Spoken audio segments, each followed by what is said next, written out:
this live streaming, and today we're going to be talking about how to build a career in mobile app development using Flutter. And just a moment, before we start, I just want to give in some time for some persons to join us. I'm just going to share the link across board so that people can join us before we start. It's going to be an amazing session, so you want to stick along to the end so that you can actually learn a lot from the conversation today.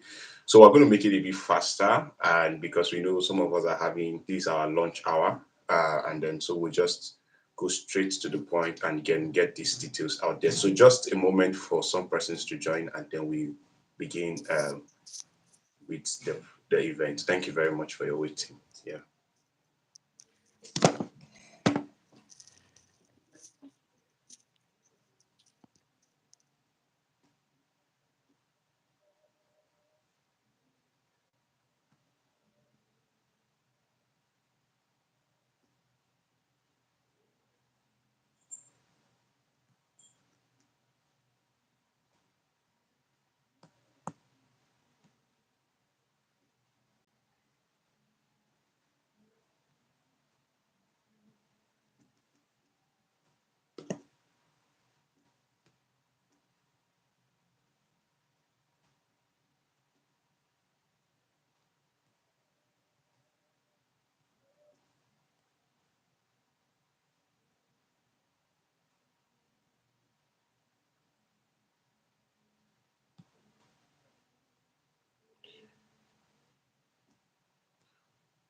Okay, so I think maybe probably say just 5 minutes past 12 West African time, we'll just start.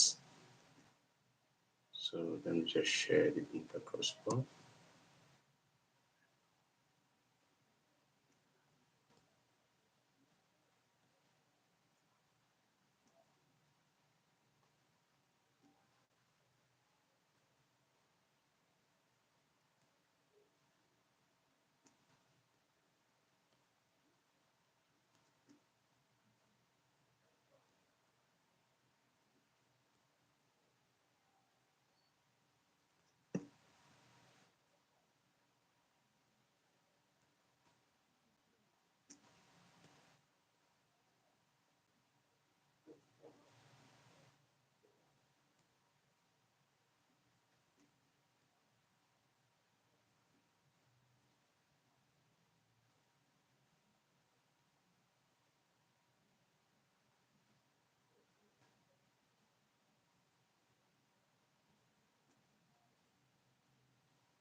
Okay, so we're starting.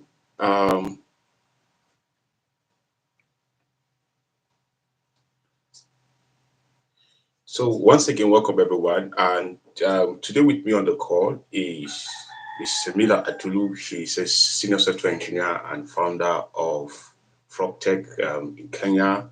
Has quite a lot of experience, and then so probably I prefer to call him a principal engineer because he can walk you through from a novice level to becoming an intermediate developer, and then with solid experience. I mean, quality experience in the tech industry. I can guarantee you that because that's what a principal engineer is.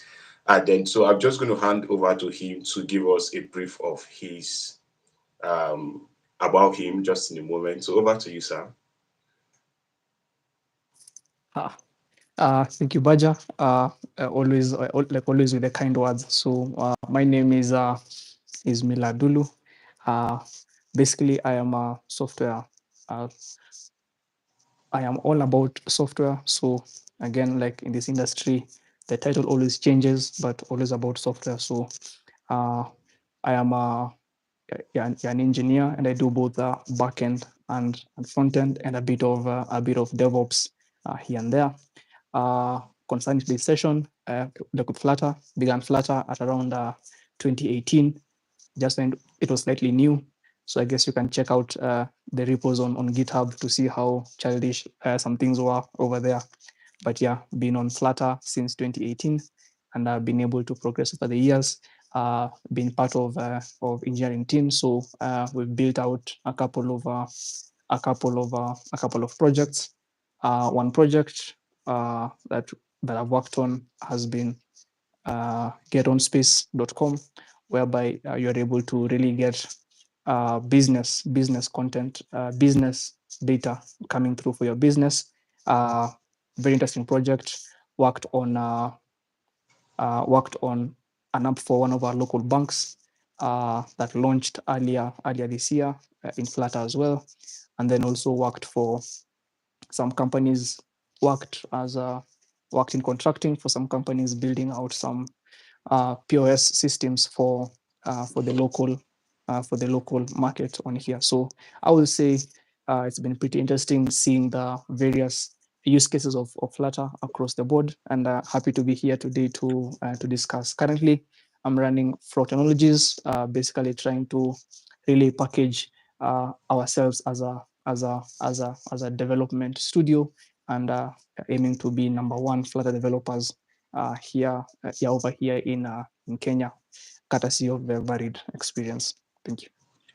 All right, that's awesome. Thank you very much. So, pretty much from what you said, it means for those of us who are following, this session is going to be filled with knowledge and experience because Mr. Miller has quite a couple of experience, build product and ship product across board, both on iOS store and Apple store. So, basically, this session is just going to be all about how you can build a quality career in app development using Flutter. So, without further ado, if you are following the call, you can just mention me on Twitter because there's going to be giveaway those who have the likes and all of that. So whatever you are learning, you can comment on X or LinkedIn. Just tag me or tag Mr. Miller.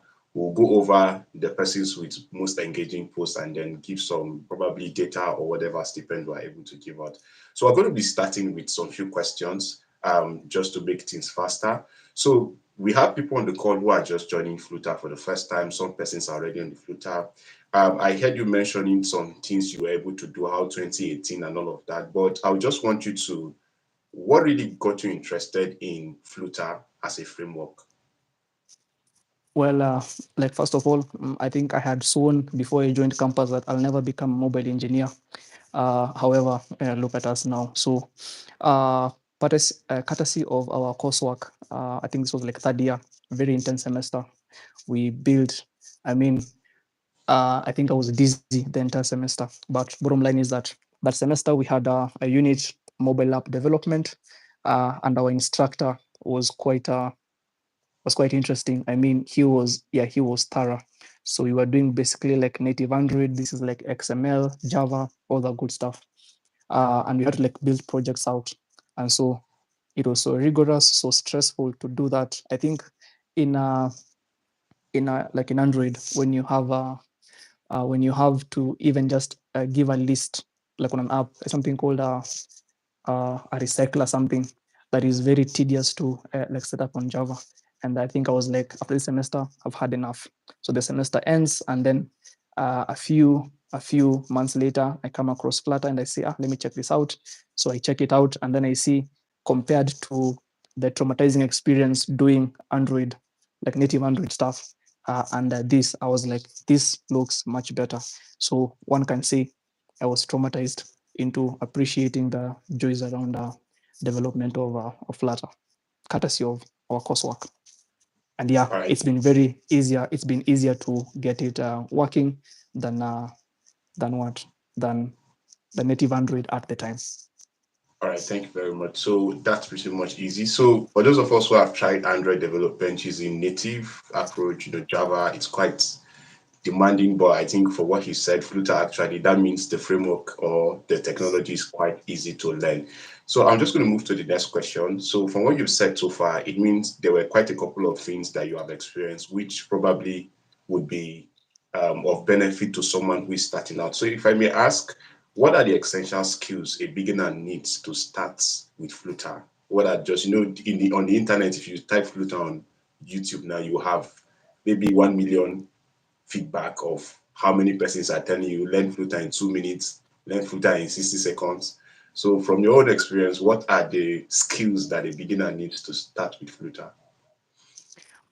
Well, uh, why I began out even developing like in the first place was to be able to meet a need, because normally like a point comes whereby you have to decide whether this is like worth doing or not worth doing at all. And so what I was building required a mobile application, and I was like, here's how to make one.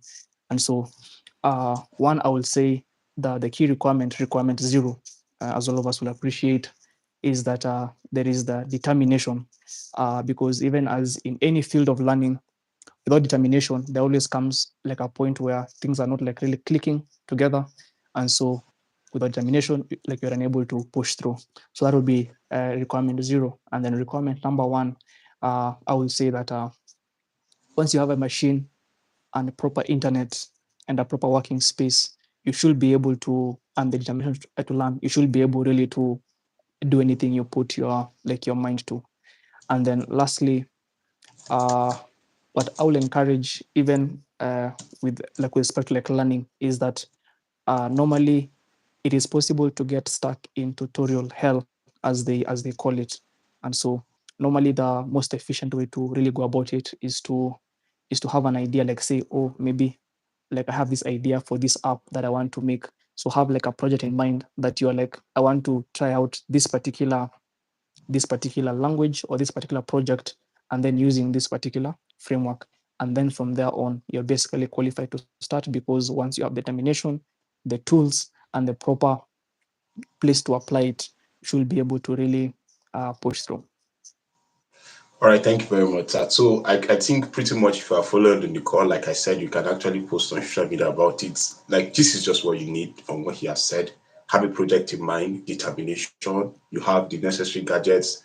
I didn't hear you mentioning you need to have 32 gig RAM system, 64 gig RAM system. You need to, your head needs to be catching fire. You know, you need to have statistics, mathematics. You need to know algorithms and all of that. So just pretty much 4 points requirement, zero down to 4 points, and then you are good to go. So the next question is, because of this tutorial hell, there's a lot of people there who create content just to make money.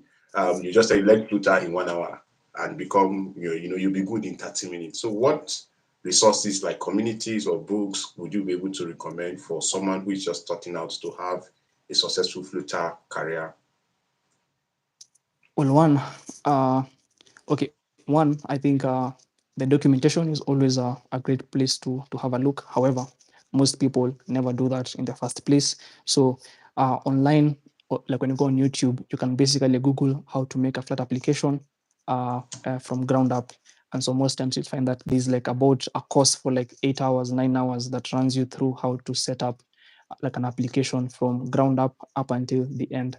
However, because learning is always progressive, what you want to do basically is begin by always begin by trying to construct UI screens, no, user interfaces, sorry, yeah, like user interfaces. So basically, if say I have an app for say a bank, I can go on something like Dribble, or say Dribble, or Mobin, whereby they normally post maybe like app ideas. Okay, Mobin posts like screenshots from like popular apps, and then Dribble has people in the space of design trying out multiple aspects of how apps can look like. So you're able to just go on there, and then you're then able to just have a look at one, and then you're then able to use the knowledge in terms of constructing layouts to try and construct like a layout. And basically in Flutter, why I loved it more than Android basically is that making layouts is fairly simple, because layouts because at the basic of layouts, it's only two things: rows and columns. Rows allow you to sort data uh, horizontally, and then rows allow you to set data vertically. So by understanding rows and columns, and then now because you're making the rows, then you're making the columns, and then now inside the row and the column, you have like children, the various children, maybe text boxes, fields, stuff like that. So basically, you begin by going to Dribble or like Mobin, get an app that resembles what you're looking for, and then try use that idea to then construct a layout. And then once you have a layout set, then from there on it becomes easier to add functionality. And then from there on, normally you will jump into state management. So you can begin by learning how state works, and then as you progress further, you're then able to now come into uh, like a more serious approach of how the various state packages always work. So yeah, so you begin by understanding how how UI layouts work, and then once that has happened, you then pick a design on Dribble and try implement that if it matches almost what you are looking for, and then from there on proceed to add functionality. And so normally when someone says I know Flutter, if they're a beginner, what they mean is that they can construct UI screens, but knowing how to do that is not mobile development. It actually begins when it's now time to add functionality onto the application. So very important to have that properly laid out. All right, thank you very much. So, from what you've said down, for those of us who are following, like I said, you can actually post about it, tag at Alex Baja or at Miller Adulu on Twitter, on Yeah. X. So, now, but from what he just said, he mentioned that the best place to learn about Flutter is the documentation. And then when you have the documentation, you can go over to Dribble to pick a screen and then you start laying it out like that. So, the next question I have is, what common mistakes should beginners avoid? There is a lot of stuff, like you said, on the internet. So, what common mistakes from your experience should beginner or someone who is in Flutter or someone who is a Flutter developer should avoid for them to be able to have a smooth experience in their career? Okay. I will say Flutter runs for many platforms. This is like Windows, Linux, Mac OS, iPhone, Android, and there and web as well. So what I will suggest for someone who is a beginner, because normally when someone is beginning out something, when they begin to face too many hurdles at once, uh, uh, their passion might die down significantly. And so one thing I will encourage basically is Flutter works the same way on web and mobile. Now setting up Android, maybe, and you see as well, like Android and iOS might require like a lot of computing power. So what you can do as well is just begin by doing the layouts, but then run the web version. The web version is very simple to run and not very compute intensive. So you're able to like refresh really quickly and be able to get some layouts working very quickly without the cumbersome nature that comes with setting up Android and iOS. Because for Android you have to download like a very huge package, about I think about like 2 GB of tools. Then you have to set up things like Java, have Java properly set, which is different errors on Windows, different on Linux, different on like Mac OS and stuff like that. So basically, use the web version to be able to practice out what you're really trying to achieve. And then over time, you're then able to gain the confidence to then jump into building for the actual platform. On my end, I didn't follow this because I had prior background to Android development, which was very traumatizing.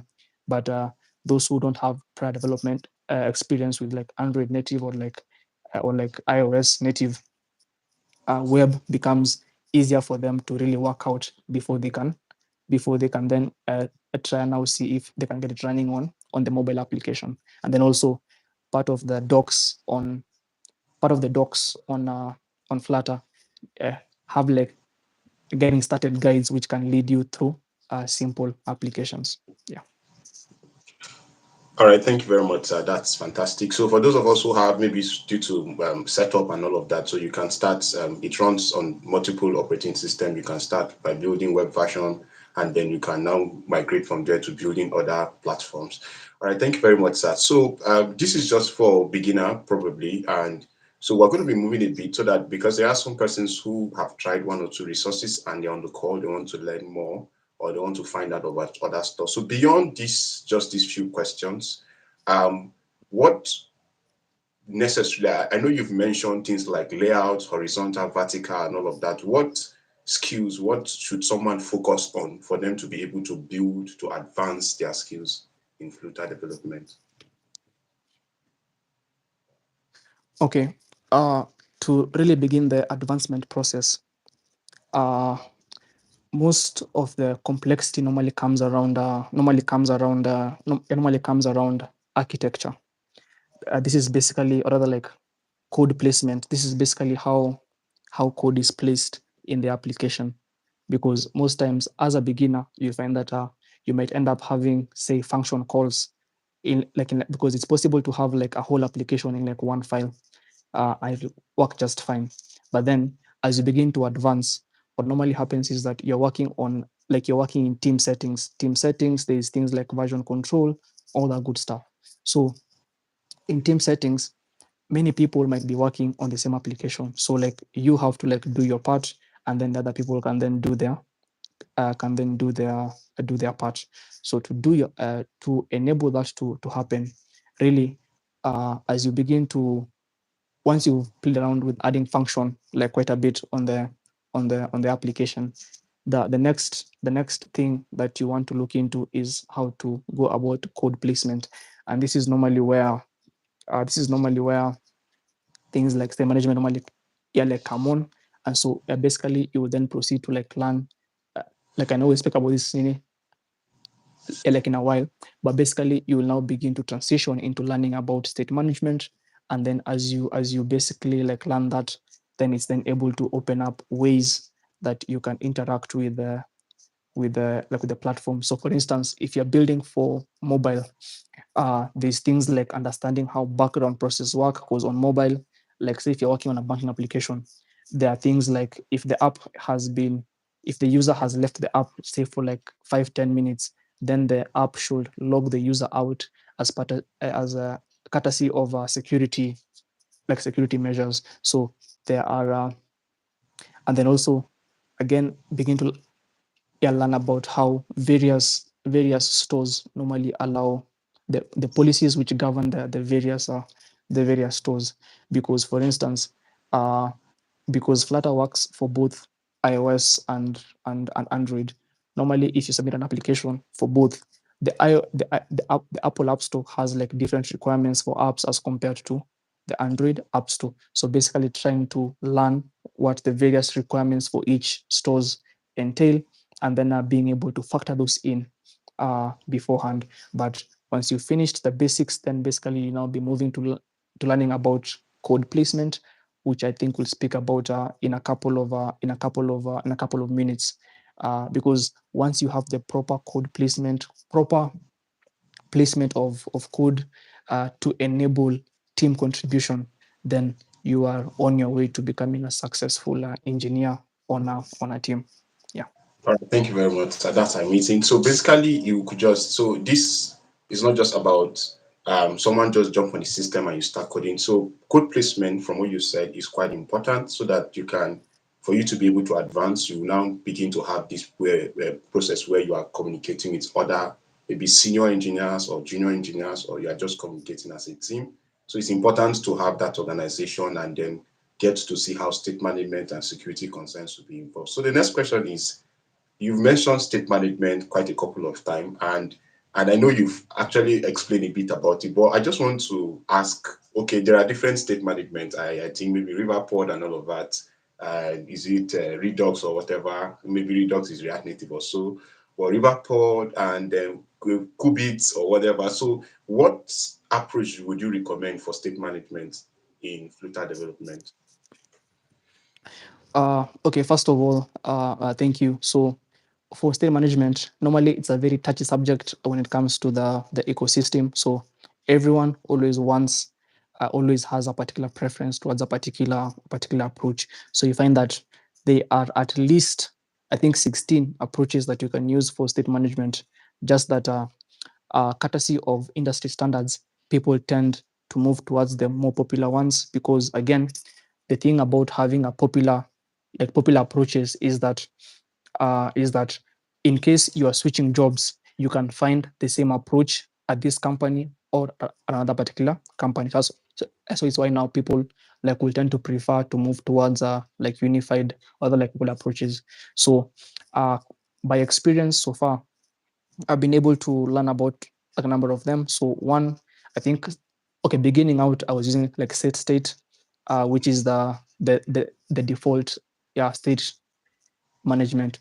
But okay, before we continue, what we mean by state management is that when you go to your application and say you're clicking on say you click a button, when the button begins to load as you wait for the response, what determines that scrolling after you click is basically a use case of state management, in that it allows you to indicate to the user that something is happening and that either they should basically wait until it's finished. So that is the intent of state management. Otherwise, like imagine you go to your bank app and then you click login and then like nothing is happening, and then you think that something is wrong, but after a few seconds you end up in your account.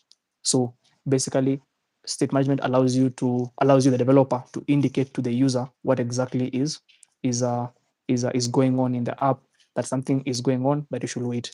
And so the approaches, like a set state is the basic one that every developer should understand how it works. And then number two, at the time 2018, there was like one that I used to do called like RX command, that I think has died off quite a bit. It does work, yes, but just that it's not like as popular because the maintainer isn't as it's stable, yes, not as popular, but it still works. And then there is another one that used to be there called scoped model. Scoped model is what was there before then. People now began to move to something called provider. Then provider, the which is now like what is now called Riverpod. And then now my personal favorite has been block, and a variation of block called qubits, because as per my experience, there are, again, every advice is normally good for a particular use case. Yeah, every advice is good advice depending on the use case. In that, one might work for a particular approach, but the same advice will be terrible advice for another approach. And so, uh, at the top of the chain, there is always block, qubits versus Riverpod and provider. Both very very good. Why I prefer qubit and block is that, especially qubit, especially is because when you're making a qubit, you're basically limit like you make a new file, and then as you make a new file, it's then able to have you have all you need in one file, as compared to provider, whereby it requires you to apply manual effort to make files. There's a way that in Provide and Riverpod, you have things like global variables that manage state, which might not be very, very, I guess, pleasant in terms of code placement, in my opinion, to work with. So it's why I will prefer Qubit and Block over Riverpod and Provider, which are really good options, because at the end of the entire process in Flutter, everything comes down to a widget. When it comes to state, when it comes to state, the key widget is called an inherited widget, which which enables like many of these things to let it happen. So in the end, whether it's provider or Riverpod, at the end everything comes down to a widget, which you're able to manipulate to your advantage. Yeah. All right, thank you very much. That's amazing. So if you are just joining us, with me on the call is Mr. Miller Adulu, or you could say Adulu Miller, the founder of FROGTech in Kenya. Quite an amazing company that build and shipped a couple of mobile application solutions for different startup and different industries in Kenya. They build, I mean, solid projects. I'm not talking about like I won't just go and invite somebody to just come here and talk about just to create content. But so if you are just telling us, you've quite missed some information, but then I'm hopeful that you stick along to the end so that you could actually learn more from him. So thank you very much for that answer, because state management really, you will see a lot of confusion on the internet, but from what he has said, if you pick that point, is that there is just a use case, and then at the top of it is the river pod and then the block qubits, which quite really applies. So if you want to learn more, you maybe at the end of the call, you could stick along. We're going to share his profile details so that you can actually contact him to ask any questions. So the next thing is there is this issue of, like you said, use cases and people's preference. What do you have, like, let me say, um, maybe in a brief or in just a single statement or a sentence, what is the importance of writing clean code, maintainable code in Flutter?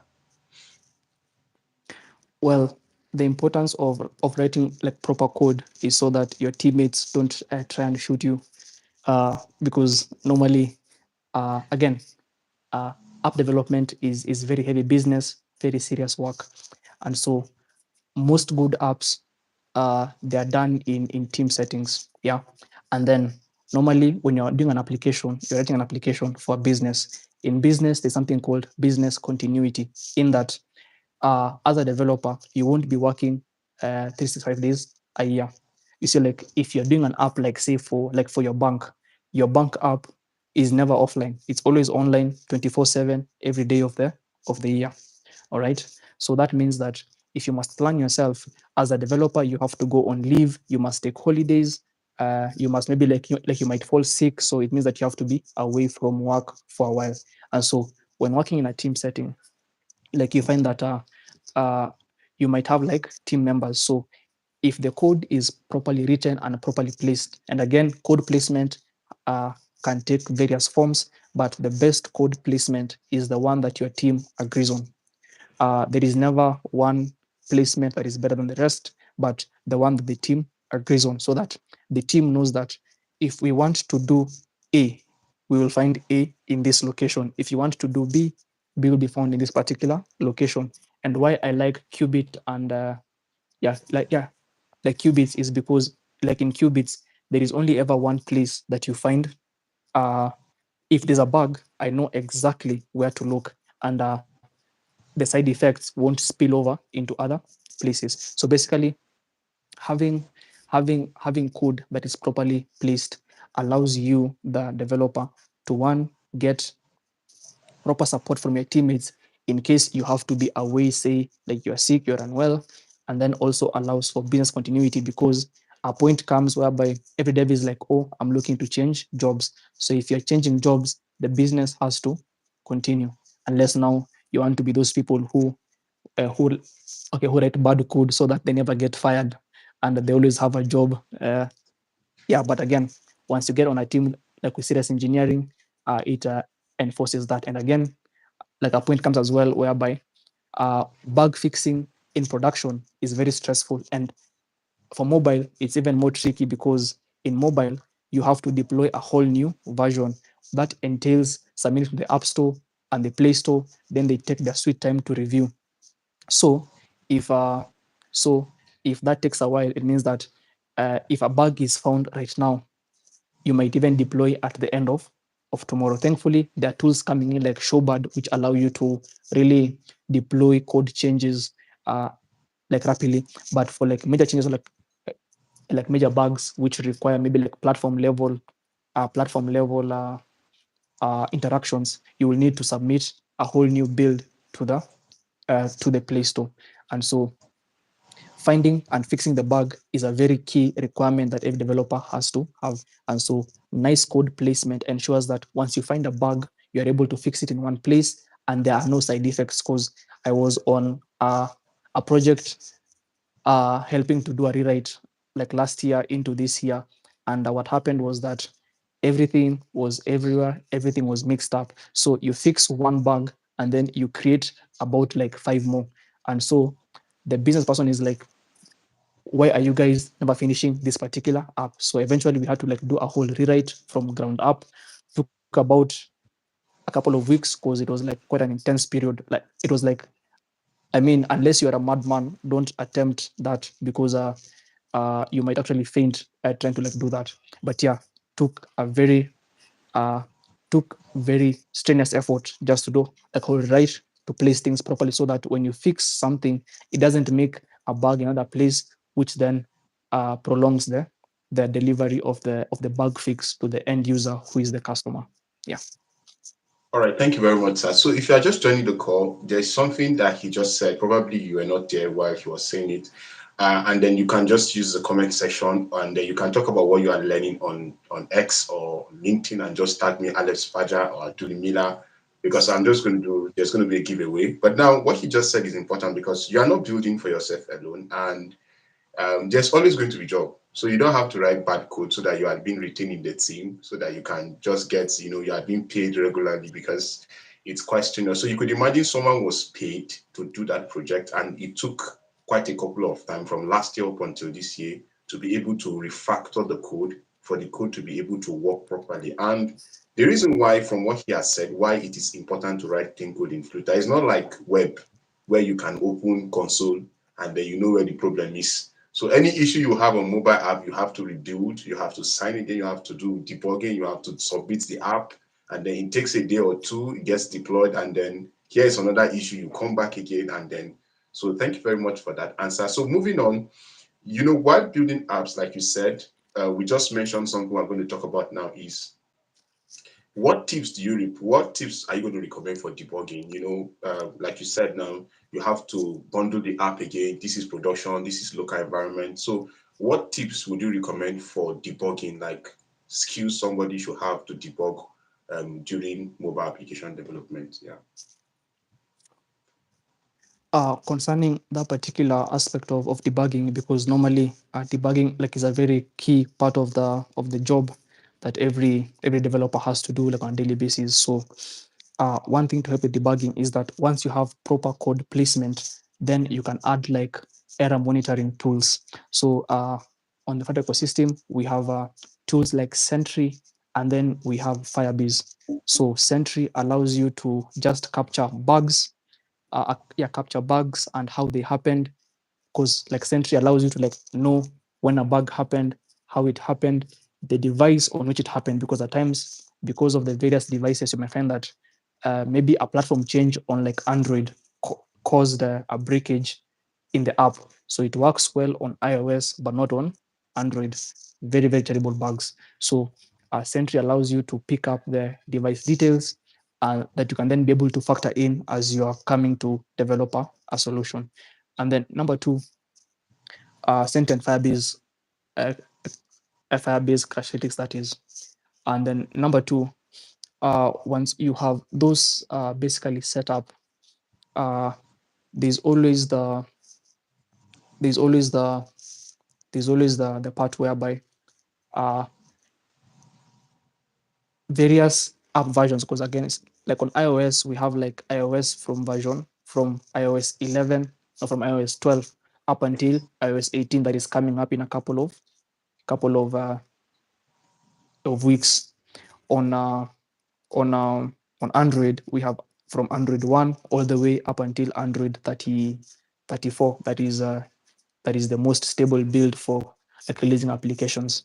Now, there are features available in upper versions that are not available in lower versions. So when the app has been deployed, by having Sentry and Firebase Crashlytics set up, allows you to see if an error happened, the device on which it happened on, so that you're able to determine how to really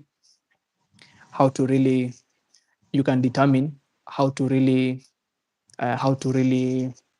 uh, fix, because the app is working fine, but maybe some user somewhere has like a very old phone which is not very recent, and it's becoming an issue on their device. And then also uh, we have you can do like tracing. So basically, you are able to really you can do like tracing. Firebase allows you to do something called tracing, whereby you can see how long a particular request took, maybe like a particular function took, and then you can log that and then determine where to make improvements, all on Firebase. Yes. All right, thank you very much. That's pretty much straightforward. So, in case you are following on the call or you are just joining, those are just few best ways to debug, because sometimes people spend days and weeks trying to debug. But Sentry, Firebase, there are a couple of things you can use, and then depending on the build version and you are dealing with, you'll be able to know properly how to debug.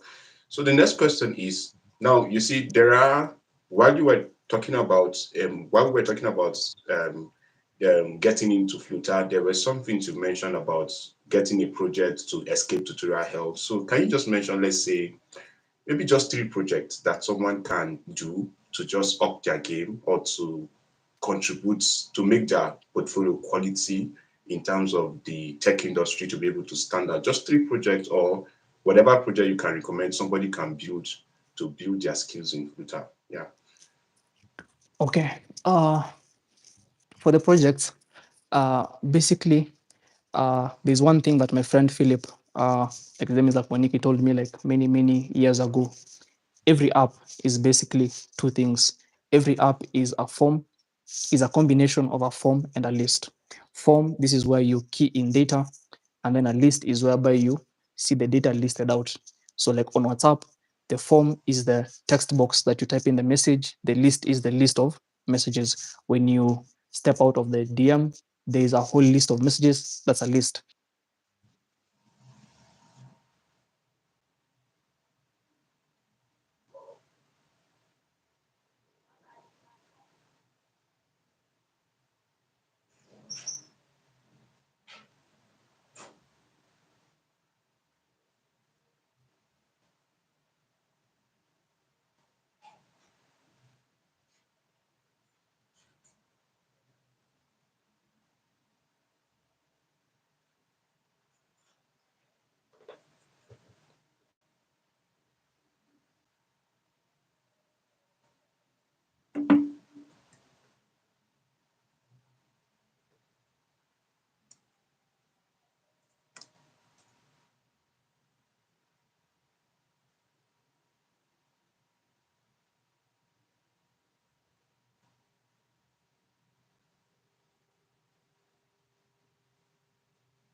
Okay, yeah. So, sorry, I think he's going to be back in a moment. I think there was an issue. Okay, welcome back. Thank you. Yeah, sorry.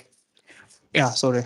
I got like a bit disconnected. So I was sharing that every app is basically a list of two things. It's basically a list and a form. So on Facebook, the form is where you key in the data. The list is like all the posts you see. Every app on Twitter, the form is where you key in the tweet. The list is the entire entire thing. So most applications, no matter how the UI looks like, it's basically either a combination of a form and a list. So that's now where most applications normally like lie in. So the first application, if you're basically starting out, that you can build is normally when doing like teaching, normally I have like people build out a form just listing something which they like. So for instance, I have like a WhatsApp DM kind of thing, whereby there is the box which has the message, then there's like a list there which shows the like what you've typed in. So basically what I'll have them do is I'll have them do a list, and then with a text box that appends data to the list. So there you learn about forms and lists, and then you also learn about simple state management using set state. And so most likely it will like, hey, like we'll make an app to give you a list of things that you like. So this normally evolves into a to-do list application, whereby you you have an app that has a to-do list, which basically just come in, key in your tasks, and then you see them on a list. So that is one. Number two, an app that I will recommend to make is an app that involves photos, either photos or files. So what this allows you to do is that it allows you to interact with the device on a platform level. So maybe you can make an application which gets photos from your device and maybe uploads them to a server, or maybe like lists them in an application. And then number three could be an app that deals with sensors, because one of the powerful things about devices is that devices come with sensors on like there's like the gyroscope sensor, which is normally like in most phones, which allows you to like do like a few things here and there. uh there is a, if you are moving, like say you can do an application which allows you to track your speed. You see like on Google Maps, you are able to see how fast you're traveling.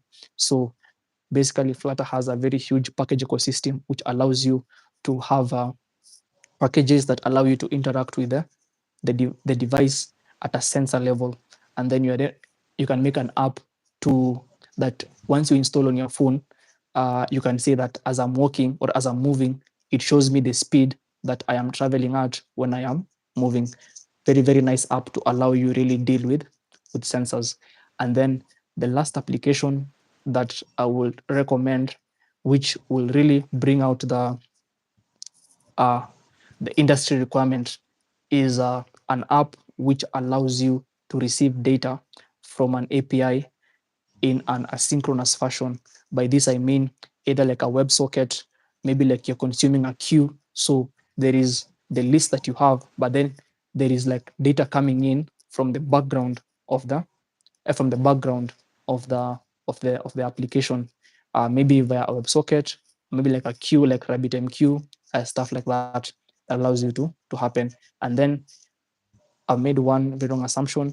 When you're making an app to do the list, ensure that when you're pulling data, you're pulling it from an API, because part of managing engineers has always been that as someone says they know Flutter, but when they come on, like when they come onto the team, what they basically know is they know how to do Flutter with the Firebase database. However, most of the apps I've worked on, none of them has used Firebase as its primary backend in terms of managing data and all that good stuff. It's always been that the application is interacting either with a JSON API or a GraphQL API, because they are like very advanced things that Firebase, I've also being a backend, also being an engineer on the backend as well, I feel cannot do.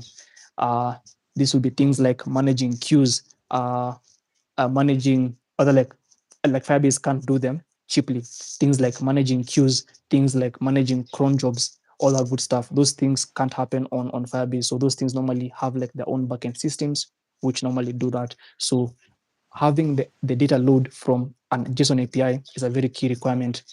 If you're not like a backend developer, what you can do is that there are like many APIs that are available online that you can get for free. I think there's something called like rapidapi.com. You can also do a mock of an API, but the concept here is that it's allowing you to experience network interactions with an external system via the JSON API. If you're very daring, you can also look into things like these GraphQL APIs. Then there is JSON APIs. Then there's also like SOAP APIs as well. SOAP API. SOAP is SOAP, all caps. These are normally systems which are like legacy systems, the systems which nobody wants to maintain, but somehow everybody is using, and it because it works, nobody wants to change it. So you have to use the API the way it is. So a SOAP API can allow you to do that. So if you are doing interactions with data, try JSON APIs, SOAP APIs, and GraphQL APIs, not just Firebase. Like with Firebase alone, most likely you won't make it past the interview stage uh, for any serious organization. All right, thank you very much. So, quite a moment. If you are just joining us, you can use the comment section or you can post on social media what you have learned on X or LinkedIn. I'm going to pick quite a couple of persons to give them. So, you just have to comment what you have learned, and then the person with the highest engagement, probably data or something, if you are not within the currency range. But then there's something that is important that Mr. Miller just mentioned. And that's why I said calls like this are very important. You don't have to, like this 1 hour call or 1 hour, some few minutes might save you from a year of tussle, like pains. Because I just asked projects, and the answer he gave, you can actually have all of these things in one project. So it means you can use one project to build a portfolio, like one. As long as within that project you have API consumption, you have WebSocket, you have sensors, you can upload a file. You can build a blog where somebody wants to make a post, and then you attach image to that blog post. You have done two features already from what he mentioned. And then probably you want to trace, okay, I want to network with people within my environment in that blogging application. Then you have map also. You have something you can use to map people within that region. And then you talk about the fact that there is an API. Probably you want to list different categories of blogging. You want to pull articles from different, that's just within one project. So it necessarily means that you don't have to be like one heavy engineer, like somebody whose head is, when you are sitting on the system, smoke is coming here, smoke is there. So these few 5 tips he has mentioned can actually up your game as a Flutter developer. Thank you very much, sir. So the next question is, we're going to be moving quite a bit fast here so that we can wrap up. I think most persons are on their lunch hour. Is that there is a lot of stuff about open source. So I'm just going to skip a question about mastering because you've mentioned some answers around that. So how can developers contribute to the Flutter community? Because I noticed, or open source, I noticed you have quite a huge experience in contributing to Flutter packages. I've seen that on GitHub. So how can developers go about contributing to open source, and then is it beneficial to do that? Okay, before I come to that, I think on the question of apps as well. Again, very nice point that you're bringing out about mostly you're trying to ensure that you understand particular concepts. All right. So you will do like separate apps as you're beginning, but the end goal now becomes to see how each piece of knowledge connects into a big puzzle that is a full application. So for a beginner might have trouble with doing all those in one project. So having them like separately allows them to like see how they work independent before they now come together in like a very huge puzzle. So very good approach. Concerning open source, normally what happened with those contributions like used to be that uh, like like you're doing a feature. Again, the beauty about Flutter is that once you're doing a feature, you can click say on a you can click on a function and then see how it's implemented on the backend. And if you are a developer, you understand that a function is a function no matter where it is. So once you understand once you understand algorithms basically means the steps taken to arrive at a solution. If you did like mathematics in primary school into high school, you know that to solve a particular like problem, you begin with step one, step two, step three, step four. That's basically all that an algorithm is, the steps taken to arrive at an output. So you give input, steps taken, then you arrive at an output. And so once you understand that, on Flutter you can go and click on any function for any package, and then you go there and then you see how it's implemented. And then if there is something that you need, you can either be able to adjust your code base to match the package. But what I normally prefer most times is just to go and you fork the project like on the GitHub, and then you submit a pull request with your suggested change. And then basically in open source projects, the key thing is normally justifying why your approach should be the approach. If you're adding a new function, if you are maybe making an update, you must basically justify the approach because, okay, say the package is being used by millions of applications, yeah, or, or by yeah, by many applications. It means that your change can break applications for many other developers. So before the request really comes through, the person who is maintaining the project has to clearly understand how you thought through the implementation, and why it should be implementation and not what is there currently. So what then that allows you to do is that you are able to develop justifying why an approach is suitable. Again, recall I said that every advice is good advice in a particular context. The moment the parameters of that context change, then the advice might not be good advice. For instance, I'll give like very good advice, like advice here. Uh, while I do know how to write tests in Flutter, most of the apps I've built do not have tests, but the code is basically testable. Why is that?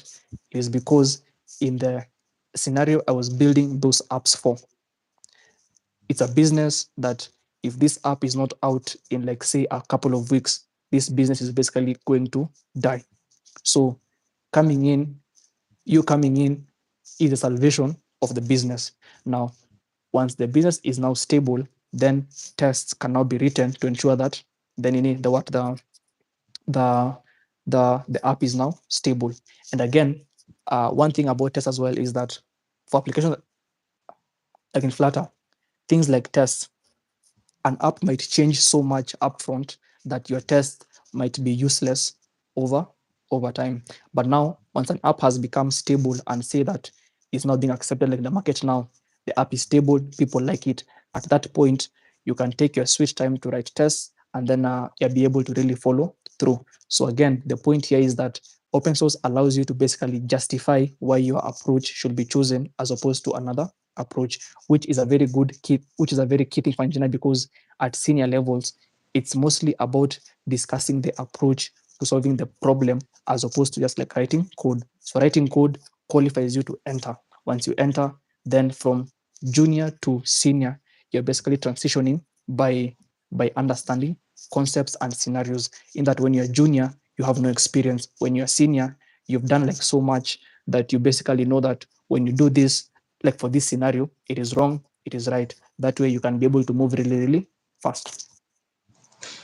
All right, thank you very much. So, if you are just joining us and you are interested in open source or you are wondering what it looks like, so this is just basically it, and it's quite really helpful when you find out that your recruiter or somebody who is trying to look through your resume saw your name as someone who contributed to an open source. It will go a long way. Like he said, there has to be reason, probably screenshots, the application, and then probably sometimes they will ask you what probably could go wrong if it is being integrated and what Yeah. fix you have for that request to be accepted. Thank you very much, sir. Oh So we'll yes, just and maybe just one other thing as well.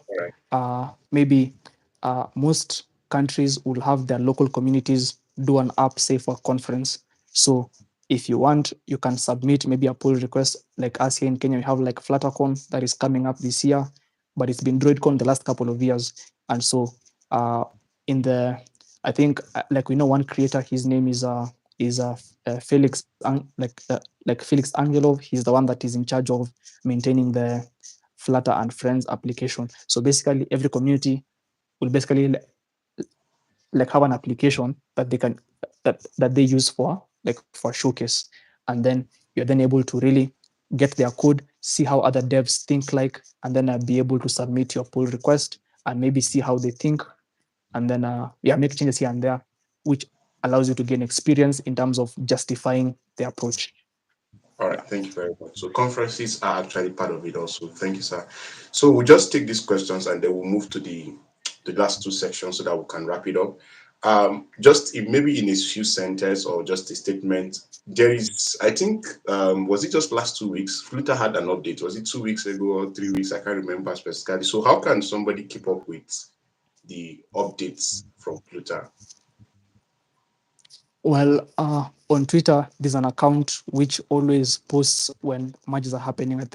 I think it's called a Flutter merge bot or something. So what that bot does is that it goes on the GitHub, and then anytime like a new change has been posted, then they will make a tweet about it and then show you that hey, this has been merged in master or main.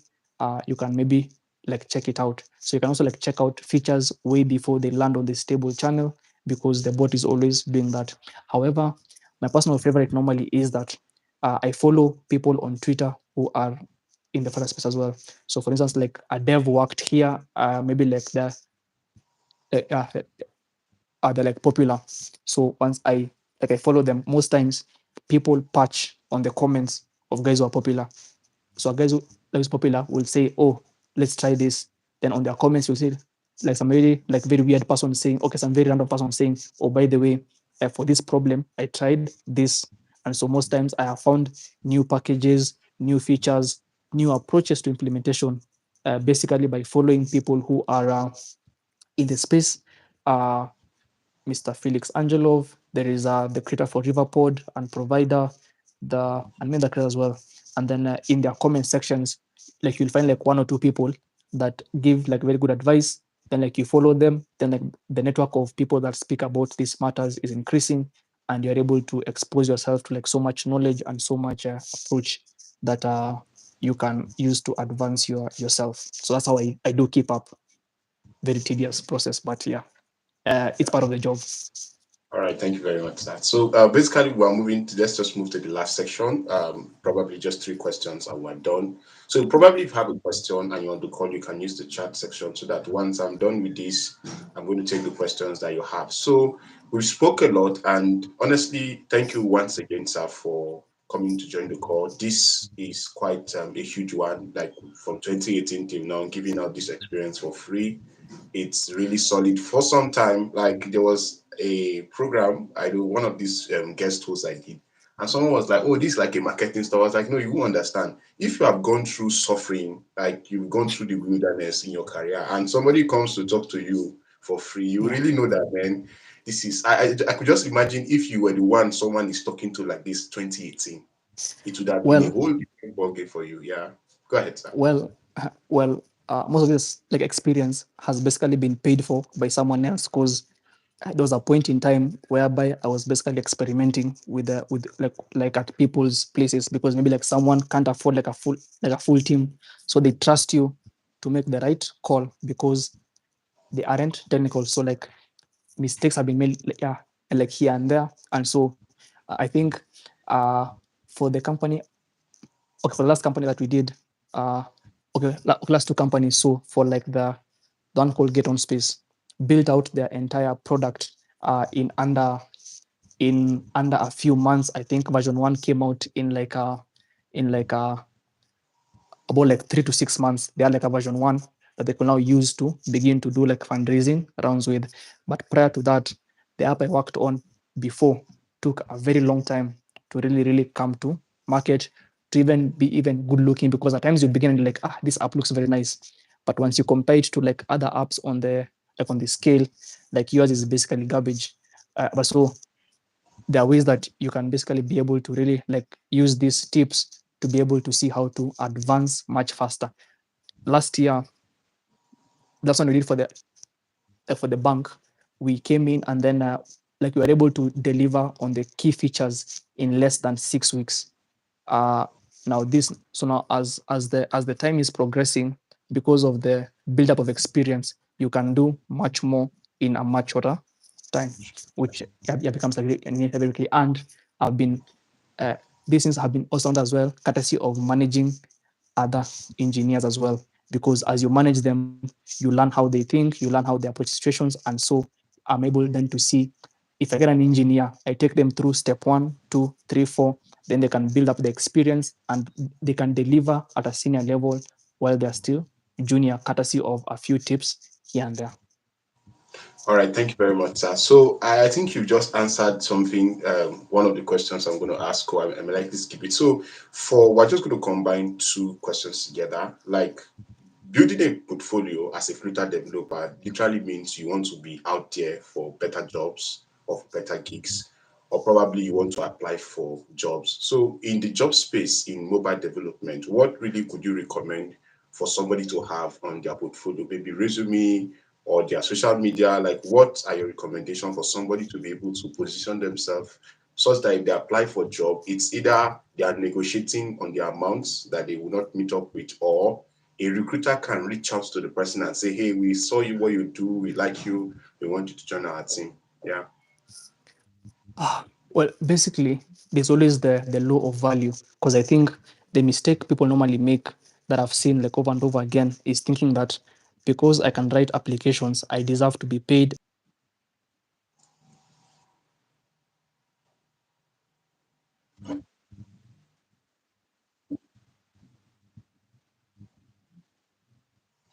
and want to like do like very good work.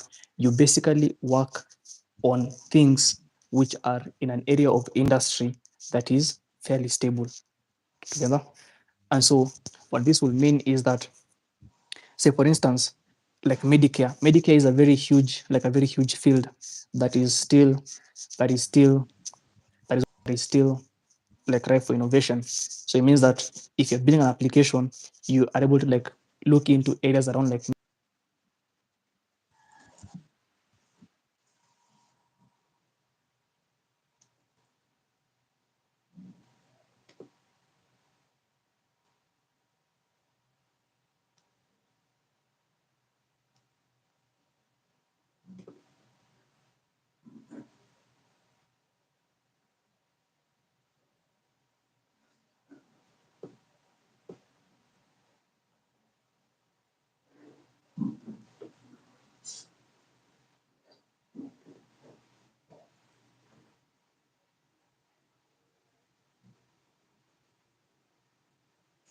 Okay, I think we just wait for him. Probably we missed him for some moment.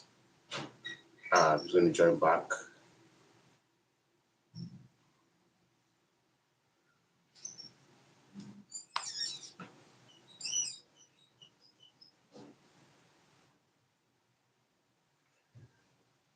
All right. So while we wait for him, if you have any question you want to ask, please use the chat box to ask your question before he joins back so that we could just wrap up. We have just a few questions. Just use the comment section if you have a question that you want to ask. Probably you want to meet him I'm going to put it on my social media, probably on LinkedIn or X. I'm going to mention, if you go to my X account, you will see Alex Paja. You will see his handle if, in case you just want to reach out to him. And um, so we just have two basically questions. I'm hopefully he joins if he's not able to join again, because I know he has a very busy schedule and he's managing quite a couple of persons right now. So this is like a founder, like this is a company that has projects like apps on Play Store and Apple Store that they need to manage. So having to get him on the call is quite a huge one, and I'm hopeful that he will be able to join back because he has a very busy schedule. All right, sir. Thank you. I was just apologizing already that you have a schedule. I just hope we round up early enough so that you can get back to your work, so I don't get to Uh, disturb you. Sorry, it's my battery that died out. All right, sir. No problem. Yeah, so I was saying that basically look into an area of like of industry that that basically is along the lines of what you are looking for. And then as you make the project, basically you make a project. If you say like WebSockets, you're making that project for like you're making that feature, that concept apply to something which a normal user will be able to interact with, because most times engineers will think that users think like them. So you're like, oh, I made this cool WebSocket, but what the user wants is that like when I click here, it appears live. So basically, understanding the concepts required for the industry like you want to get into, because you make apps for different industries. And then once you understand that, then you can be able to build up your portfolio along those lines. But as an engineer, always be keen on doing like heavy stuff in the sense of working on like very complex problems, so that it becomes easier to jump around across to jump around any industry. Yeah. All right, thank you very much, sir. So we have just one or two, and they would allow. Just help me type your question on the chat box so that we can attend to them. We're going to round up in a moment now. So the next question is, there was something you mentioned earlier on that I feel would have answered this question, but there are persons who just joined the call. So while working on the project, right, you probably the person is good in coding. Aside just being good in coding, so what other skills, like maybe few skills, would you recommend for somebody to have to be able to build a career? Because aside coding, there could be other things you've noticed that are quite important. Could you just help us with that, sir? Communication, in the sense of being able to justify why you're choosing a particular approach over the other approach. And then you see, like, engineering isn't emotional. Engineering is fact based. So as you're justifying like an approach, so like say I am doing this because ABCD works this way, so I am doing ECF because of ABCD. Once you can justify the approach that you're using, then you basically begin to become like a better engineer, because that's the key difference between a senior person and a junior person. A junior person, because they lack experience, they don't know like many, but like a senior person, because they've seen like many mistakes like over and over again, they're able to like say justify an approach based on the other. And maybe like one very key thing, okay, I'll say this later on. But basically, the learning happens in making mistakes. So as an engineer has made like more of those than a junior engineer. So the experience is just basically do this instead of this. So as an engineer, learning just to be able to justify why you're doing what you are doing. If you're choosing A, why it is A and not Y, and not B, and so on and so forth. So communication very, very key. Because if you work like in a remote team, basically you're communicating like over Slack, stuff like that. So having it like written down becomes very, very key for the sake of posterity, and just being able to work across like even time zones when you are doing that kind of work. Yeah. So communication, highly like a very key skill. All right, thank you very much. So, in summary, like once you can communicate, you're just good to go. Oh, I'm stuck here. Hey, I'm this. We don't just when we're working on the project together, and then all of a sudden you are nowhere to be found. After like 3 days, you show up again and say, "Hey, this happened, that happened. I was having a bug, and then but so communication makes it quite okay. I'm stuck here. I'm trying to run my commands. This build is failing and all of that. So the the last question I have here before the people who are on the call can use the chat box to ask questions is that with the advent of AI, I can just go to AI, maybe a tool, and say, I want a widget that can send message from here to here, or I want a list view or grid view, whatever. So how would you say, what does the current job market for Flutter developers, what does it look like with the advent of AI? Well, to have an app online requires like so much work aside from just like AI things, because uh as you see again, like my view of this, I think IBM made a statement like many years ago that a computer cannot be held accountable, so it should never make a decision for you. But the bottom line here is that if I am making a program on a computer, if I use AI, it is basically just allowing me to deliver my output much faster. On my end, I do use AI, by the way, very well, and I've seen that at times, because of my consistent uh, code placement, when I want to do, like, say, a new feature, a new class, I just type in like a few things and then I have the entire class. But I do the final check to ensure that to ensure that that that what that need that is basically accurate and ready to like ship.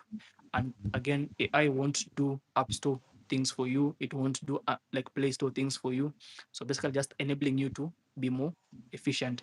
And the key differentiator now comes in the aspect of communication. If you're stuck, uh, if it's a like an approach, you're able to like compare approaches. So the way you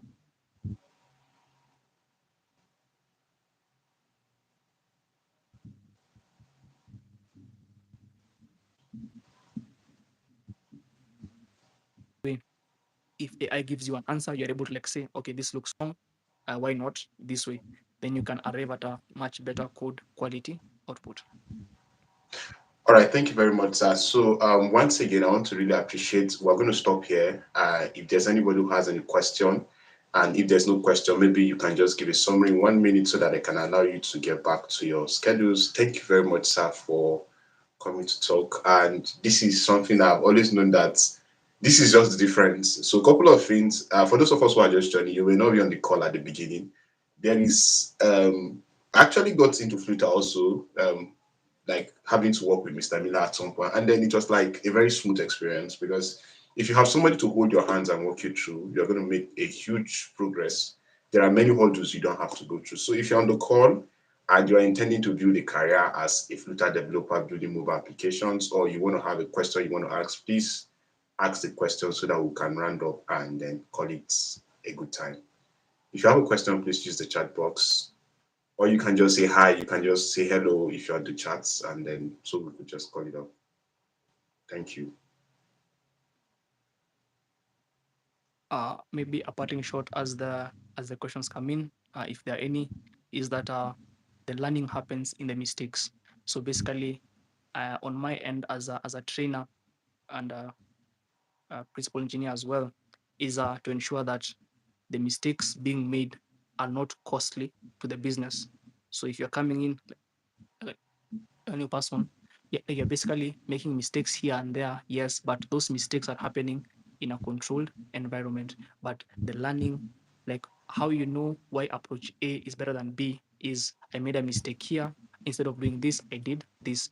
That is where the learning happens. So if you're doing a tutorial, when you make a mistake, that is where the learning actually begins. So never be afraid of making mistakes, and always see if you can place yourself in a, yeah, like whereby you can make mistakes in a controlled environment with someone uh to have oversight over you and to ensure that you don't like stay stuck for too long. And then if you're stuck for more than 30 minutes, it's always a good time to ask for help. When asking for help, the best way to ask is that, hey, I am doing this, I got stuck here. Yeah, I'm doing this, I got stuck here. Here was my approach. That way, the person helping you is able to know how to adjust your approach to achieve your outcome. Don't just say, I am stuck. I am stuck is not very useful. you say your stack and what exactly your approach was. So thank you, and always up to good stuff, Baja. Lovely to be here. Thank you very much, sir. So, someone is asking if you're available for mentorship. Apparently, so you could just reach out to. Okay, go ahead, sir. Uh, at the moment, I am quite swamped with a number of like responsibilities, so I might not be able to offer like one like mentorship, but there are ways that can be automated. Yeah. All right. So just So, uh like DM on Twitter, and I can see if I can be able to make time. all right. Thank you, sir. So, if you want to reach out to Mr. Miller, probably you can just share, maybe mention your handles, and then so they can connect to you. Uh, on every platform, I am there as Miller Adulu. So just my name, the way it is my username across all platforms from GitHub to Facebook to Twitter, and to LinkedIn. So everywhere that is online, my name is Miller Adulu. All right. So, for those of us who want to connect with him, his name is Miller Adulu. Like, if you go to, I don't want to just put many words here, but this is a quality resource that you have here for free. I mean, for free. So you would have to pay for this like somewhere else, and then they may not even tell you as detailed as it is. Yes. So once again, if you're on the call, can you just say thank you, sir? Can you appreciate Mr. Adulu Miller for coming to talk to us? By now, you just heard he shipped an application in 6 months, in 6 weeks. So by now, I know how much of codes we have deprived him from writing within the space of 1 hour, because I know they are quite probably fast couple of persons. Please, can you just appreciate Mr. Adulu Miller? Thank you, sir, very much for always accepting the invitation. A good one. So hopefully we'll have to just have a physical invitation. Probably you come to this part of the world and come and have maybe a physical event, and then we'll just talk, because I pretty much appreciate the fact that you're a principal engineer and then you still keep things simple. Very, very simple. Thank you again, sir. So just a summary and then we'll call it off. If you have one or two words you want to share so that we could go. Always aim for value. The code you write is aimed towards delivering value. So if there is no value, you won't have a job for very long. So ensure that you are placing yourself in a place to be valuable. Nobody owes you anything. Nobody owes you anything.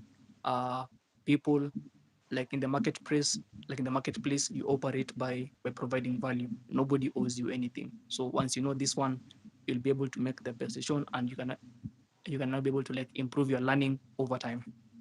Yeah. All right. Thank you very much, sir. Thank you. So, Awesome. well, today, thank you everyone for joining the call. Once again, thank you, sir. Bye. Awesome. See you. Yeah, bye. Yes, sir.